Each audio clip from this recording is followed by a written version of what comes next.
They are going to wear the dirty clothes and have dirty hands and then they are going to cook and eat. No. But then because the mindset is such that you have seen them cleaning, doing these type of jobs. So you tell your children, when you go home, you tell the children, oh, don't wear clothes like a bungie. Don't keep the house dirty like a bungie. So this is what is objectionable and this shouldn't be used. But it is used very commonly, and the most important thing is people enjoy Bollywood movies. But most of the Bollywood movies carry these slurs, carry these sayings, carry all these things, and they are perpetuated into the society. So media is also very important. Mindset is the most important. Though we have the law in India that you are not allowed to say all these things, but the law, it goes on deaf ears. So now I would like to talk about what is happening in the diaspora here in the UK. Since 2010, we have been fighting for adding caste as a protected characteristic in the law. But with all our struggles, with all our protests and our agitations, we haven't got there. What the government has said is that we will add it under race. So there are cases which have happened and we have got some relief because these cases are looked under race. So there has been two cases which I would like to tell you all. One is the case of Tirke versus Chando, which happened in 2015, where the woman was from the Adivasi background. Adivasi is the indigenous people of India who are discriminated, and she belonged to that community. When she came, she was brought from there and she was working as a servant in their house. And she was sleeping on the floor, no breaks, and hardly any food, and very little amount of salary. This went to court and she got a compensation. So I'm happy about that at least one case came in the court in 2015. The second case came up as a Bajwa case when this man, he put on TikTok that I think that I have the right to rape and molest women from the oppressed caste community. And he said, I have been doing this in the past. I have raped your aunts, your mothers, your grandmothers, everyone. So he was sentenced to 8 weeks of imprisonment. So in the UK, these things are happening and it's good that we are getting some relief, but we wanted it as a separate protected characteristic in the Equality Act, which we couldn't, but doesn't matter. We still are hopeful and we will try again and again to come and speak about this. Now the matrimonial columns in the UK, which is a very telling example, because the newspapers, they say, oh, we want a girl who belongs to this caste and who should be slim, tall and beautiful. So the caste is always there. Slim, tall and beautiful is a very common thing for all bastard men, but then this thing is there in the columns. In the UK, the newspaper says that. So we have to take into consideration even that. Even the casteist slurs I have heard in this country, small children going to school, they call each other by their caste, which they are learning in their homes because the parents tell them, oh, the neighbor is from this caste, you don't have to go and play with him or her. So when they are traveling in the bus, they call each other by caste because they have heard it through the movies, they have heard their parents saying it. So it is very ingrained, it is a mental state which they are. So I have also want to tell about a film which had come up in UK where how caste affects the mental health of the person. Because the girl in the film, she said, I felt that I have a thick brain. I don't understand things very quickly because probably I am from this community, I am from this caste, which is an oppressed caste. So person starts thinking that way, which is something which is, very, very important because, yeah, it goes into your body, it goes into your head that you are of no use, you cannot do this, and I cannot understand what is happening in the school, I cannot understand what the teacher is saying. So these are the things.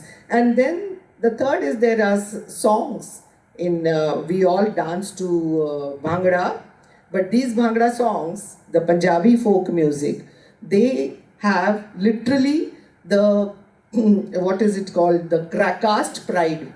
They speak about their caste. I am this community and I can do this. So it's in the song. So when you are in a Bollywood or Indian scenario where there is a, when there is a Bollywood song playing or a Punjabi song playing, please ask whether it is a caste, it is saying about caste privilege. So I think I have spoken a lot and my throat.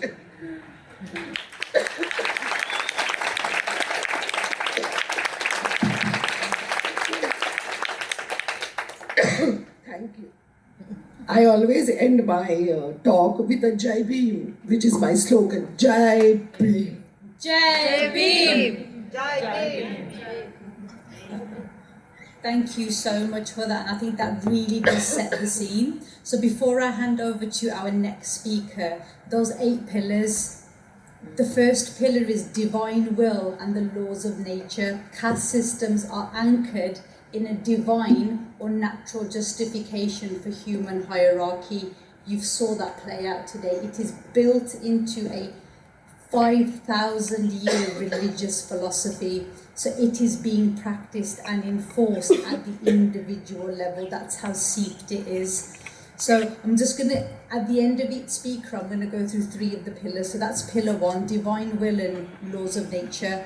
Hereditability is the second pillar. Your caste is fixed at birth and passed down through generations beyond your control. We heard in Vandana's speech about if you are a cleaner in the village, you cannot rise above that. And we saw the consequence of that, what happened to that entire family when she tried to seek an education. That was breaking the caste code, and it had to be annihilated, because if one girl gets educated, what does that say to the next? The third is endogamy and the control of marriage through mating. The purity of the dominant group must be protected through strict marriage and sexual boundaries. So this is no coupling, no mating between the caste structures. So there are 3 pillars, and then I'm going to hand over to our next speaker now, which is Harumi. Good morning, everyone. Good morning, beautiful ladies. I'm Harumi Gellineau from Japan. Has anyone been to Japan in this room? Great, thank you. And I have 3 other Japanese ladies here. They don't really speak English as much, and I hope you can give them a shout by saying konnichiwa, please. Thank you. Konnichiwa. Thank you. Thank you for welcoming us. Okay, I've sent my PowerPoint, but it didn't come out right, but I'm still going to go ahead with it. Today, we're going to talk about Buraku feminism. It's not black, the pronunciation is Buraku. Buraku feminism. So first of all, I'm going to explain how Buraku caste was made in Japan, in Japanese history. So 1603 to 1868, that's called Edo period in Japan. This is how women were wearing kimono. And in this period, we had this caste system. On the top, we had samurai. I'm sure you've heard of it. And the rest were peasant, trader, and craftsman. So where do we belong? We didn't belong in the hierarchy, we were outsider. And we were called eta or hinin in Japanese. We were called untouchables, non-human. So what we did as a job was mainly craft, leather, dealing with leather work, or things that people actually didn't want to do.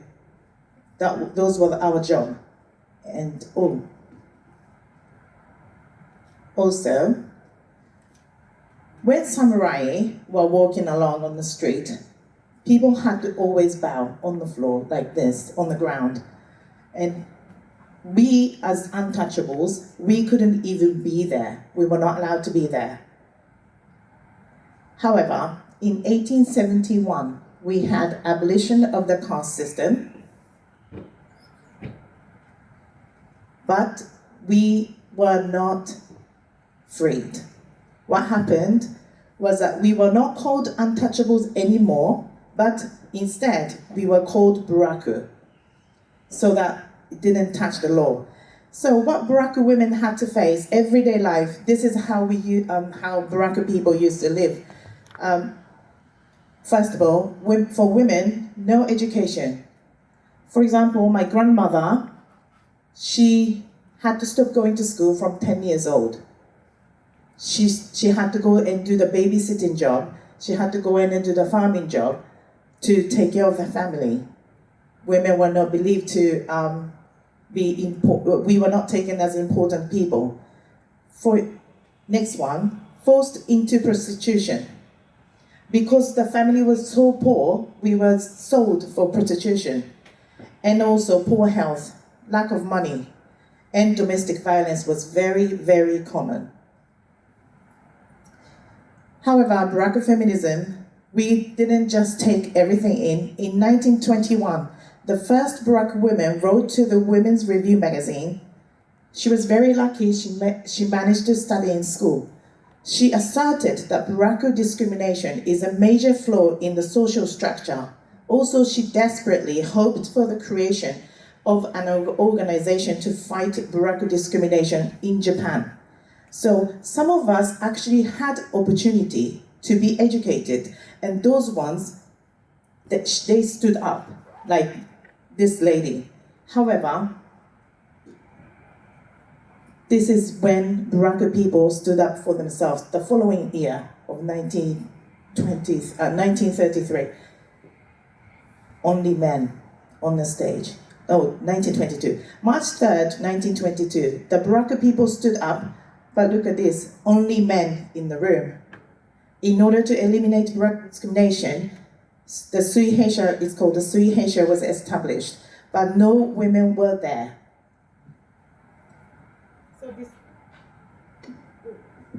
So this is the declaration of Sui Heisha when the organization was made. I'm going to read this. Maybe for those at the back, they can't see, so I'm going to read it, and I want you to recognize some of the sexist comments or something that you might think, that's a bit strange. So I'm going to read it out. Declaration. Tokshu Buraku mean throughout the country, unite. Long-suffering brothers over the past half-century. The movements on our behalf by so many people and in such varied ways have yielded no appreciable results. This failure is the punishment we have incurred for permitting ourselves, as well as others, to debase our own human dignity. Previous movements, though seemingly motivated by compassion, actually corrupted many of our brothers. Thus, it is imperative that we now organize a new collective movement to emancipate ourselves by promoting respect for human dignity.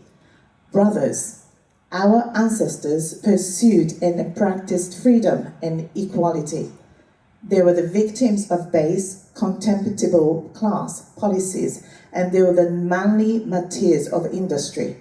As a reward for skinning animals, they were stripped of their own living flesh in return for tearing out the herds of animals.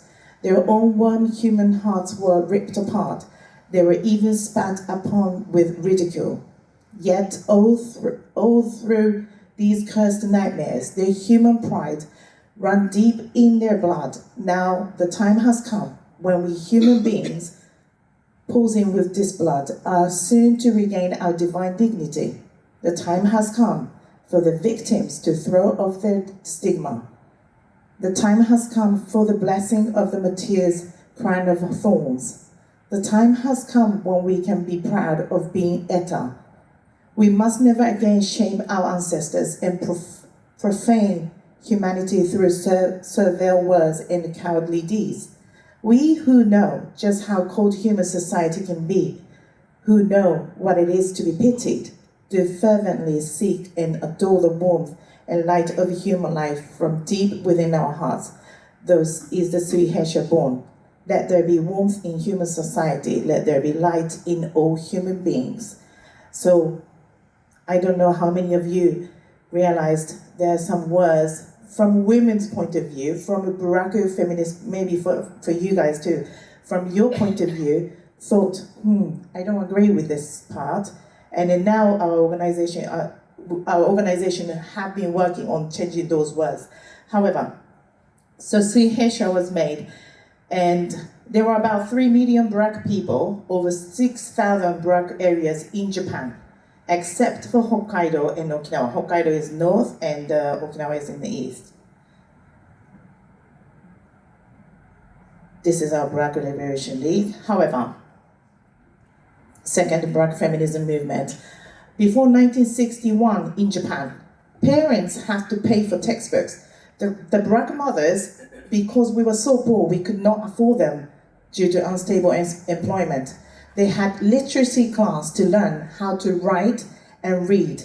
They learned the Constitution and realized that the education is supposed to be free. So Buraku women actually stood up for themselves. March 1961, the movement for free the textbook started in Koji Prefecture. The Japanese Constitution Article 26 states, compulsory education guarantees to be free up until the end of junior high school. Buraku mothers and teachers learned the Constitution together and started the movement. This is how we started the movement. That's the very first picture. Many Buraku women, they stood up, they learned the Constitution, and they said they have a right. I mean, though their children have a right to free education. And then they started to lead this movement from a very small village.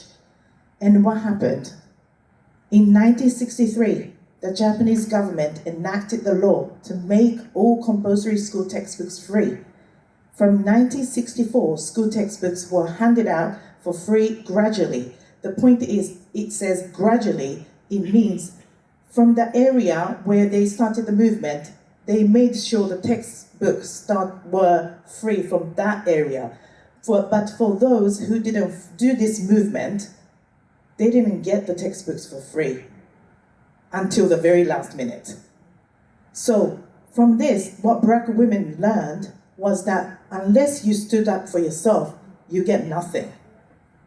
So this is how Japanese Buraku women learned about it. This is how little children, they all enjoyed getting the very fast new textbooks in Japan back then. We fought for everyone, but we thought to ourselves, wait, what about us? We made sure the textbooks were free for everyone in Japan, not only for Buraku kids, everyone. But what about us? Did our life change or what? So what happened? Education, nothing changed because Japanese women still can't go up to higher education. Japanese Buraku women. It's very hard for us because employment problem. Because we can't have much education, we can't go into higher education, so we don't have opportunities for better employment. I wouldn't say better, maybe for stable employment. And in terms of marriage, the thing is, if you look at us, I have me, Japanese person, and then I have 3 ladies over there. If you look at us, you can't tell we are from Buraku. No one, because it doesn't show on our skin color, or it's not the clothes we wear. However, somehow, someone made a list, the government long time ago, they made a list of Buraku people, and then they stopped that. They stopped it, and they didn't show it to anyone anymore at one point. However, somebody got hold of that, and they started selling it on the internet. And because of that, if any Japanese woman want to get Buraku women want to get married, sometimes those, maybe the husband-to-be, the family, go and search on it on the internet or whatever to find out if that person is originally from Buraku, and then that person can get married after that. What happened to my mother was that my mother was once married before my dad. And she wanted to get married to this guy, and then his family went to find out that my mother is from Buraku originally. And what happened? They got married still, but when she got pregnant, they said they did not want a Buraku baby. So she had to have an abortion. And then she got divorced, and she married my father, but she felt like, what is this marriage about? This Buraku discrimination is still there. You can't even choose to be with someone you want to be with. Someone's spreading it on the internet. Anyway, even as an activist, I've been an activist for a very long time. Even within the organization, Buraku women are not taken very seriously. I wanted to come here for a long time. Remember, when we were asked to come here as a Buraku person to speak in front of everyone, I spoke to the people in my organization, obviously men. They said, no, you're not going. I said, oh, hello. So you guys speak English then? I can. But they said, no, you're not going. I said, okay, all right, I'll sort something out. I spoke to so many different people, and then some men are very understanding. They said, okay, go ahead, go and do what you have to do. And I have people, Buraku women, who wrote a book called Buraku Feminism. It's not written in English, it's written in Japanese. So I'm thinking of maybe starting a crowdfunding or something to publish it in English. But, so maybe you guys can help me one day. Yes. So that's, I'm still trying to fight as an activist too. And then, Japanese politician, she said, in the parliament, she said, there is no discrimination against women that's life-threatening in Japan. Can you believe that? So this is the world we live in Japan. So it's very, very hard. However, we never lose. We only learn. So, women's group, we want to keep standing up for ourselves, and I want all of us to learn from each other. So, what we do in Japan, we are making our women's group bigger by connecting with younger generations as well. Obviously, we have lots of old ladies, but also we have to learn from younger ones too. And then we do lots of literacy class. So we learn more about Constitution, not only about writing, reading, we do a lot of learning. And as an activist, this is my goal, climbing up the ladder. I don't care how many men are up there, I'm going to be up there. So, okay, so this is the situation we have in Japan. Anyway, so here's a picture. Those are 3 girls are my kids, and they're a lot bigger now, but this is what we did. We had a Black Lives Matter marching in Japan, so I joined that with my children. And then with Dalit people, I wouldn't say Dalit, but this was in Malaysia. And my daughter, second daughter over there, she did a speech in our city about hate speech, because hate speech is spreading everywhere, even in Japan.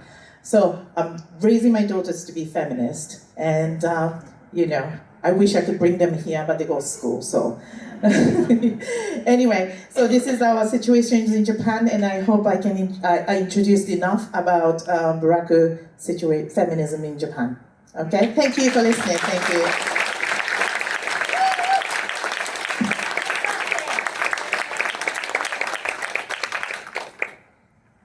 Two completely separate communities. Are we seeing the pattern, ladies? Yeah, right. Are we seeing that how ingrained this is at an individual level? I'm going to touch on those 8 pillars of what Willkommen said. What absolutely came through was endogamy and the control of caste and mating. We have got purity versus pollution. Those at the top must be protected from the supposed contamination of those below. Did we see that the hierarchy of the 4 triangles of the 4 labouring class, and then we saw the Indian Varna system? This is now endemic. This is a thought process that just takes different forms. We have dehumanization and stigmatism. A caste system requires that the lowest group be reduced to subhuman status to justify their mistreatment. Occupational hierarchy, the division of labor. Each caste is assigned to certain roles considered natural to their position. And then the underpinning pillar that unites all 7 of these pillars is inherent superiority versus inherent inferiority. The hierarchy is justified by the belief that human worth is innate and unequally distributed. You have to believe this to perpetuate it, and the belief can exist at a subconscious level. So those are the 8 pillars, and that takes me on to our third and formidable speaker. And I'm going to hand over to Terezia now. Terezia has a YouTube video that she wants to share. So we're going to go into our little tech moment now while we bring that up on screen for you. Thank you.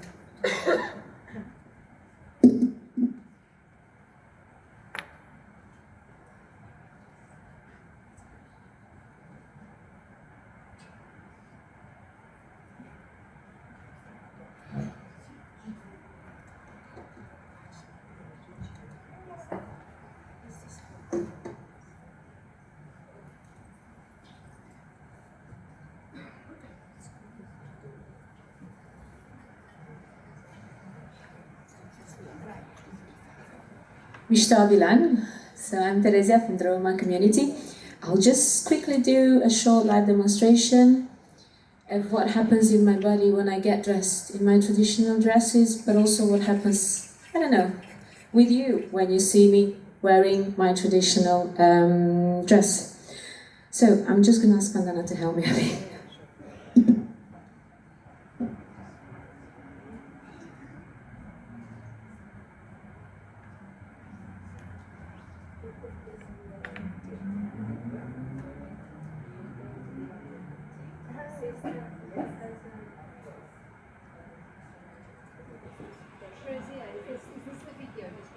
Yes. So basically Vandana is to me now in this process like my auntie, my cousin, my mom, you name it. And she's going to wrap around my waist the Roma skirt, which has 12 meters of fabric that has been handmade by my mom and my auntie. And usually these dresses and the fabrics are imported from India, from Asia, and they have elements of nature. And the one that I've chosen today is a bit more modern. But you always see like the sunflower, which means hope, the red color, which, you know, means a lot about our lifestyle and how passionate we are. The connotations of chain on my shirt as well, which means sticking and staying together. But also there are other connotations of chain, which we can go through my presentation.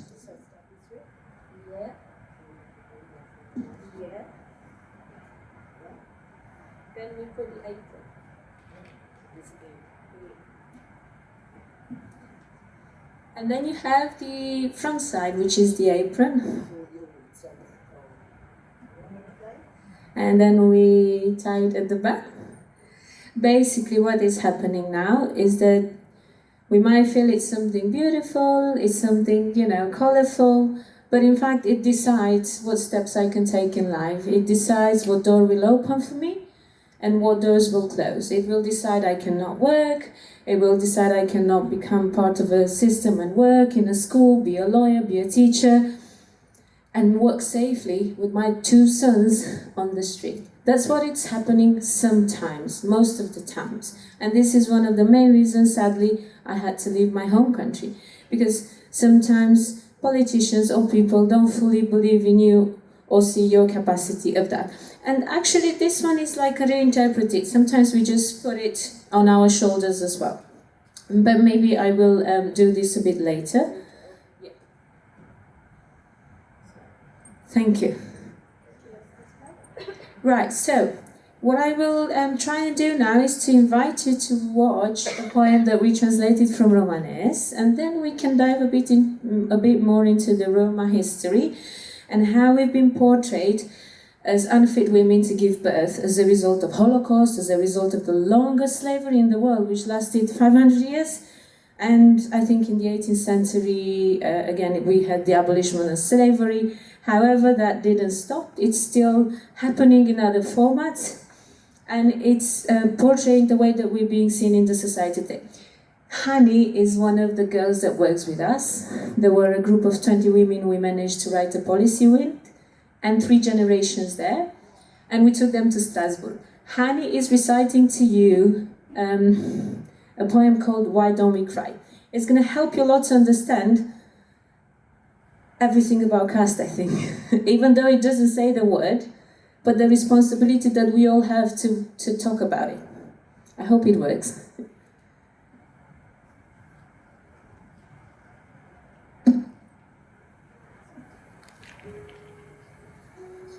Used to the bad treatment since they travelled different lands, Roma cry, Roma laugh, Roma live. However, beyond all this, the Roma survived the Holocaust, and for this, they are grateful to God. The old people who haven't returned are not upset. They thank God that they have survived. They know it wasn't their fault, but they don't say it clear whose fault it was, because a quarter of the Roma have survived. The Roma want to forget and did not cry, so that misfortune does not come over them again. The Roma wanted to forget and did not weep, so as not to burden the young people and let them live happily. The Roma did not tell the young people, and so they did not cry. In order to assume true history, governments wanted to forget. We have looked for books, we found a few, we have looked for photos, books, we found a few, we have looked for photos, we have found even fewer.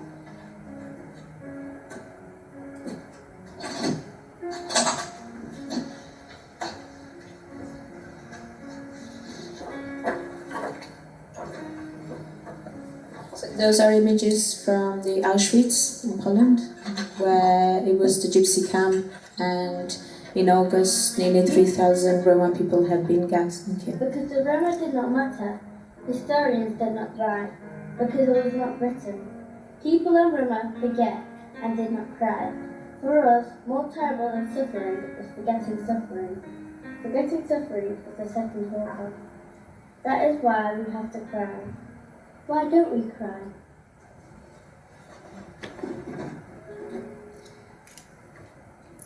So Hani was reading from an empty book, because historians have chosen not to write about us, because our family members have chosen not to tell us, to protect us. So that showed you a little bit of the history of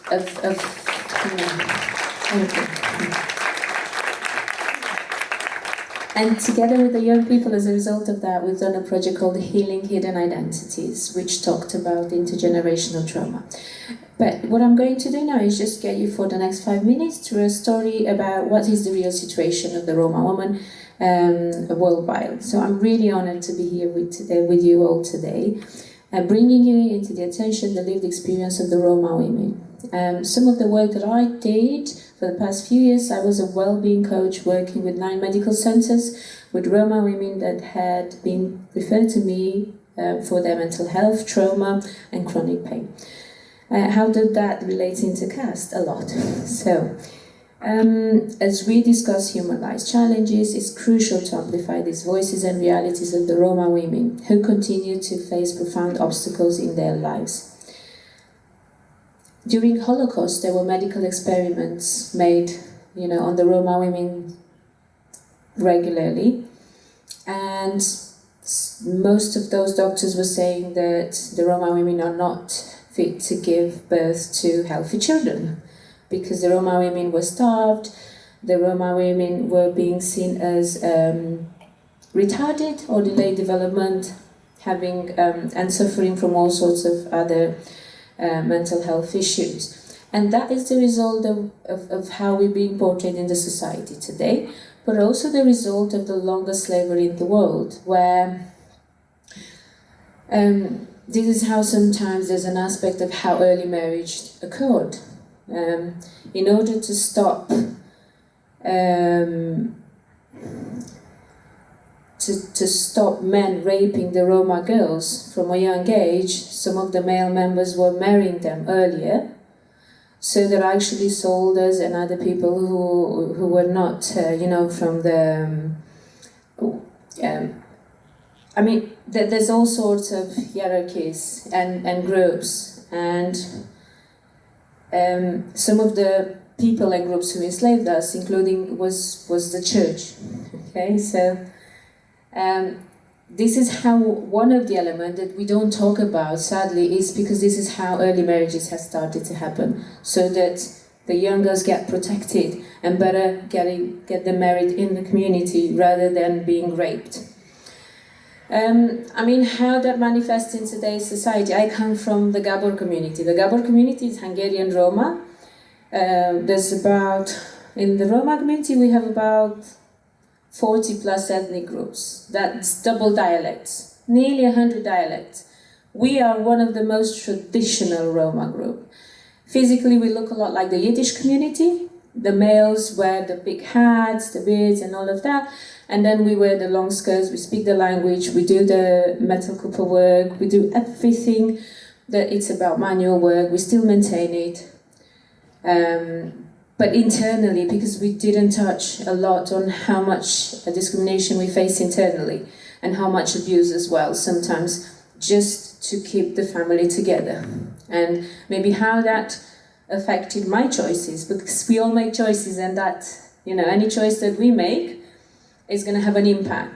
So some of the choices that unconsciously sometimes we make because we've seen it our mothers, aunties, is to continue to stay in abusive situations, in a marriage that may be sometimes purely because that there are ethnic groups where you have to stay with that man for life. Especially if you've been, you had to be virgin to stay in that family, and even if violence happens, you are expected to give your best to keep the family.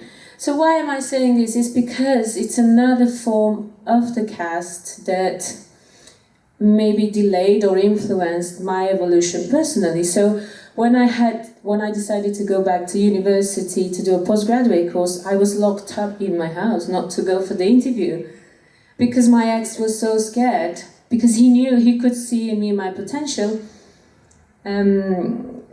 So sometimes, we think it's only parents. It's not only parents. They can be partners, they can be, the whole community, but also the society, who has no idea what we can go through. That the panel interviewing me had no idea that half an hour before I was struggling to run away from the house and things like that. So it took me a good few years to understand that actually I don't want my two sons to witness this, and that's how I kind of had to fight with my own internal beliefs, which were the result of the caste, I would say. So, the Roma women's life expectancy is 20 years less. And we're going to beautifully see how that reflects the caste as well. Pillars, we are, all these systems is purely making us more fragile, more vulnerable. Becoming economically active, sometimes for some Roma women it's a dream. We are expected from both sides to, and we do it with love and care, like we look after our families, our children. It's just that we can also become economically independent, and that's a big fight for us. So,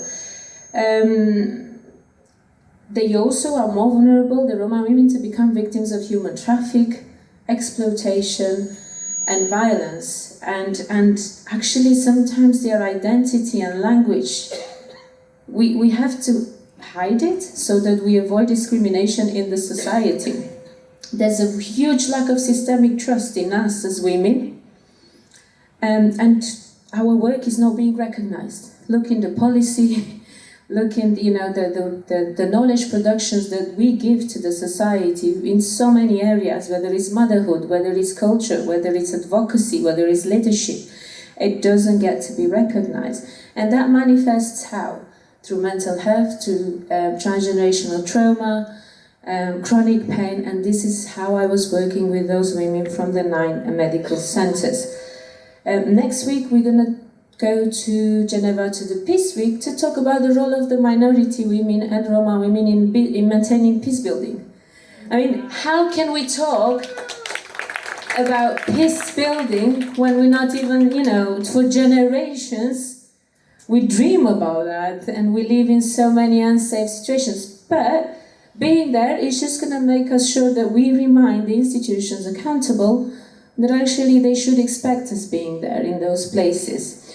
And I think for the 2 more minutes, I can tell you a bit about 1 minute.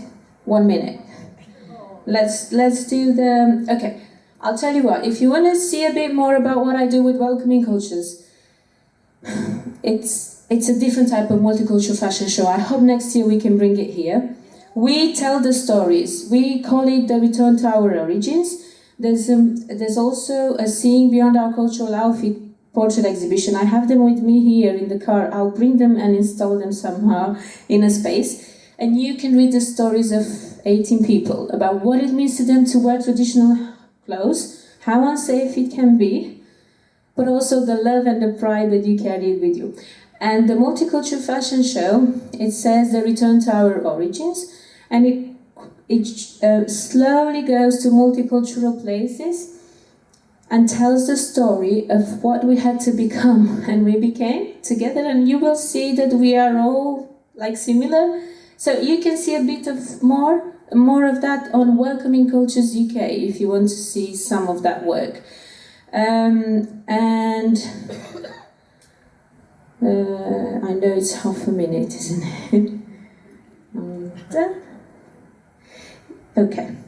So to continue to change the way that caste is being seen in our communities, I would say political representation is also key. We must educate people about what we mean by that. What do we mean by systemic discrimination? And Roma women and other women, like the Dalit community, the Buraku women, and many, many other women, we're talking about 270 million that suffer from this discrimination. They must be included in these discussions, and we must also lead or co-lead them. And we need to continue to see women, including from my own community, in spaces like this, but also in universities and policy-making spaces. To change policy, we also need more data and accountability, and we need allies. So I think what we've seen so far, and I'm going to end with this line, this morning we've seen something that we all have in common. We developed resilience. And I'm going to end with this because it's really important that actually we understand that we didn't choose to be subject to so much discrimination, but what it made us become, it determined us to fight against all discrimination, and we became resilient. And caste and racism is not just a system of oppression, they are a system of forgetting. Until we dismantle the belief in inherent superiority, we will keep rebuilding the same old hierarchy with the new names. That's why Hani says, why don't we cry? And the call for you all is just to reflect what you will learn into these days, how you as a human being, you will go back home in your roles, in your personal lives, and do your best to support those who need you.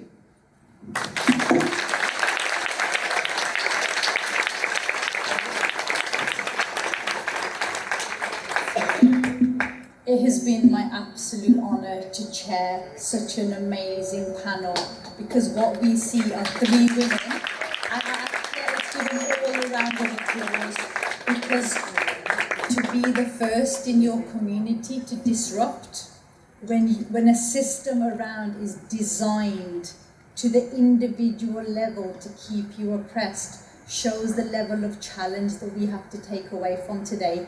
The only reason I wanted to wrap this up, because guys, you have the opportunity now to ask some questions to this amazing panel. So we're going to open it up to the audience. We've got so short on time, but I'm going to try and take 3 questions.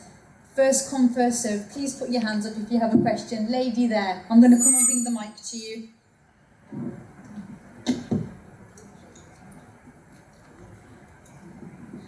Hi, thank you so much. That was amazing. I don't really have words. I'm speechless. It was amazing. I have a question for Vandana. Regarding caste in the UK, I'm working with data as part of my job, and I'm wondering, do you think if I could possibly disaggregate ethnic data by caste, would I see a difference in potentially like health outcomes or employment outcomes within the Indian and Pakistani diaspora community in the UK? Yeah, what do you think that would look like? Thank you.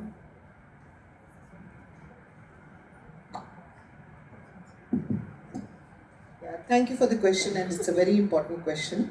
And this research definitely needs to be done, because it will definitely help to find out what is the status of their health and of the women in the community, and also the employability, as well as even the confidence, I would say, even the mental health, which is very important. And this research has not been done in the UK till date. So I would really appreciate if you go ahead and do that. Thank you so much.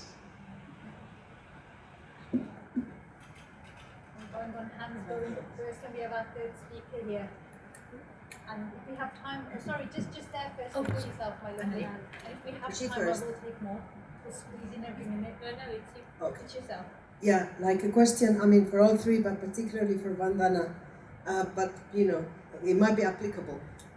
Just wanted to, I'm curious and very interested to know if there is a cross-caste communication among feminists in the UK. That makes sense? Yeah. The mainstream, thank you for the question. The mainstream feminists do not want to talk about it. They, as usual, they want to keep that aside. It is brushed under the carpet. Since 2006, I have been working in an organization which is mostly Asian. But then this topic was raised many times. Why don't we talk about caste? Because we are by and for organization, and which is all women organization, mostly Asians, but they did not want to take it seriously. They said, no, it doesn't exist. I said, no, it does exist. So I challenged them, and today the same organization is delivering harmful practices workshops all over the UK, and caste is one of them. So one harmful practice which I could push into them is that the FGM, the honor-based violence, all that is there. But what about caste? And caste has been included. I'm really proud that I could do it successfully, and people are understanding caste. I'm speaking in FiLiA for a long time now, and speaking in other organizations also. But that is my only agenda, getting this out, and that is my mission. So thank you for the question. Thank you. In Japan, I'm going to be talking about Japan especially. When we have the feminist meetings or conference in Japan, we would want to talk about Buraku issues for women especially.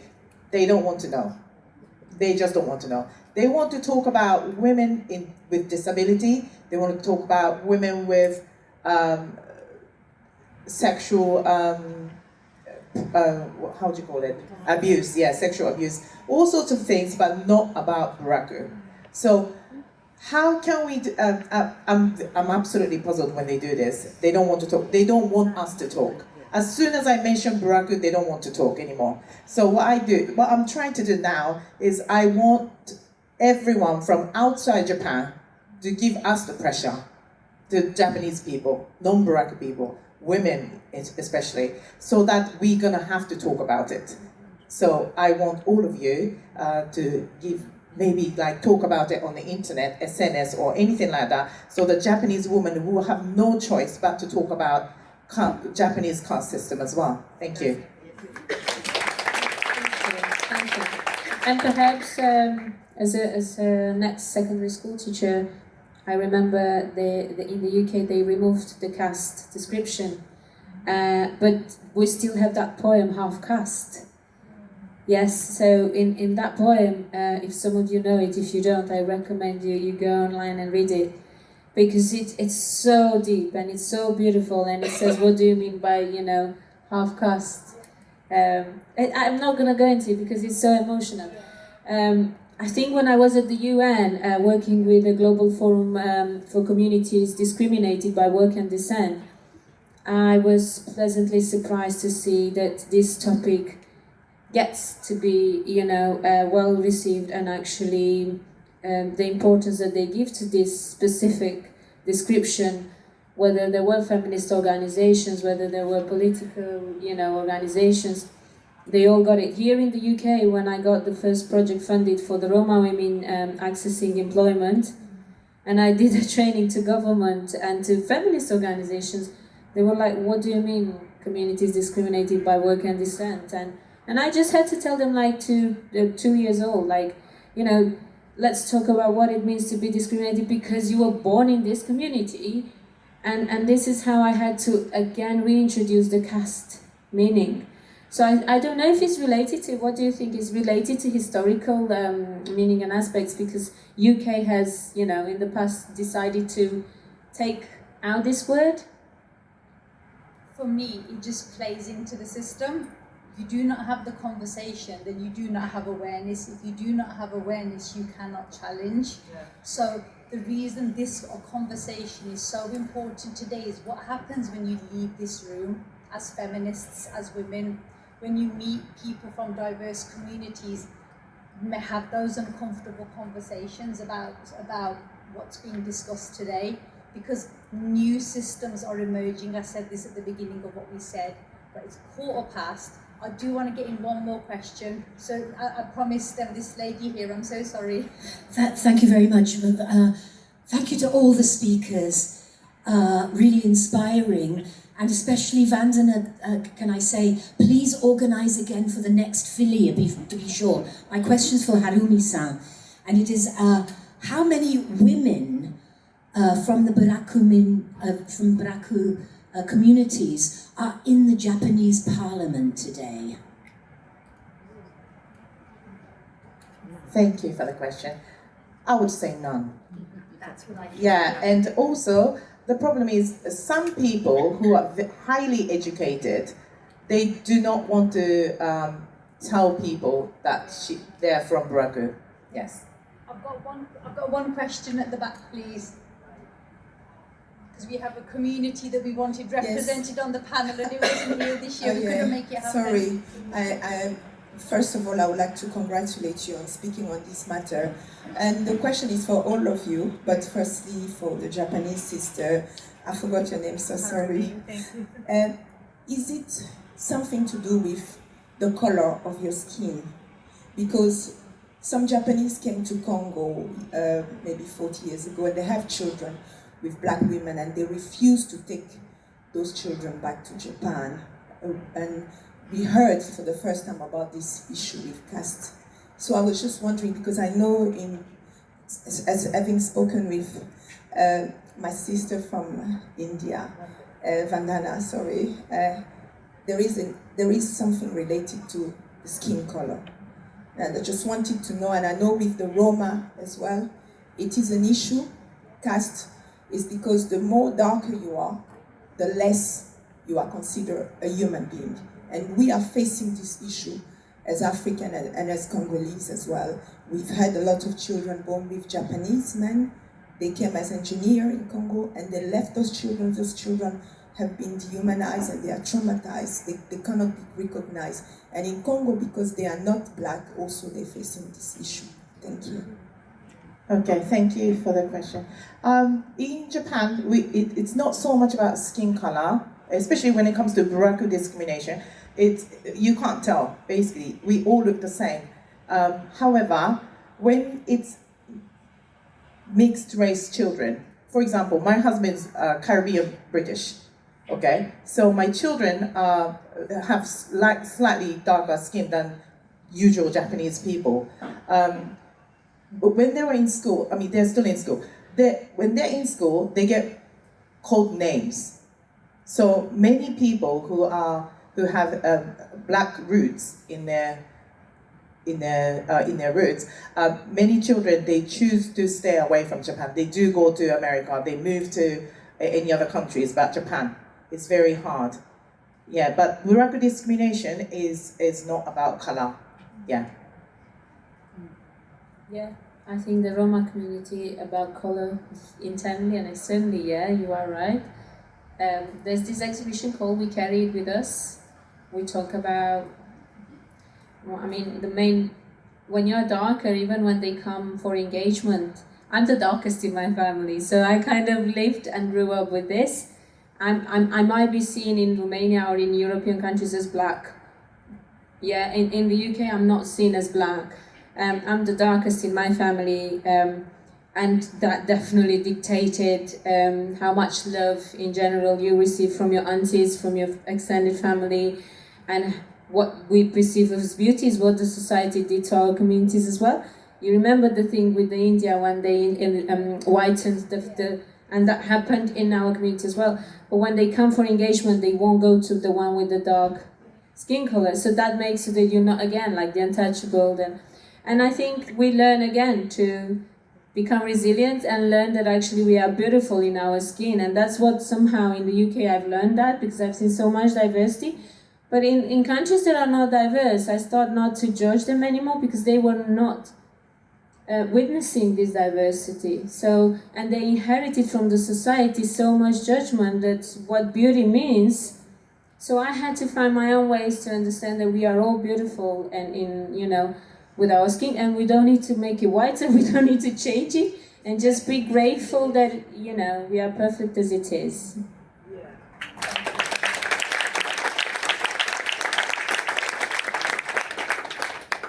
There's just one more question, because so many people, are you guys okay, or do you guys need to move on somewhere else? I'm happy to take more questions, but if you guys, oh fabulous, right, so we have a lady here.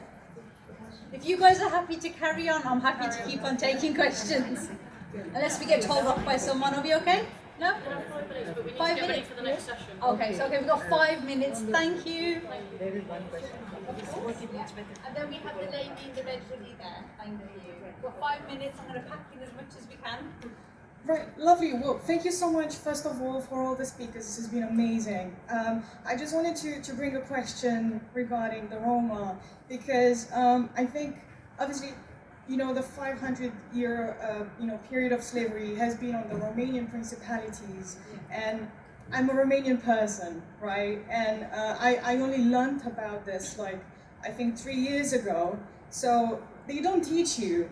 And when you speak to a Romanian person, they might be the nicest person ever, and they believe in human rights and everything, until it comes to the Roma, and there's so much anti-Gypsyism and sort of sexism against the Roma people, specifically in Romania, which is it saddens me. So I'm so happy that you're here and you're speaking about your experience. It's beautiful. My question to you was, how do we sort of, because we have this, the remnants of slavery, where the Romanian people have tried to assimilate the Roma completely and erase their culture and traditions, how do we bring feminism into the community without, erasing this culture? How do we sort of, support Roma women and their rights in the Romanian community as well, in the diaspora, and in Eastern Europe, right? Thank you. This is so important. I have been to some conferences where sadly I didn't feel it's my space and how I define feminism. Yes. So I'm sorry, but I had to leave from that place. It was in Romania.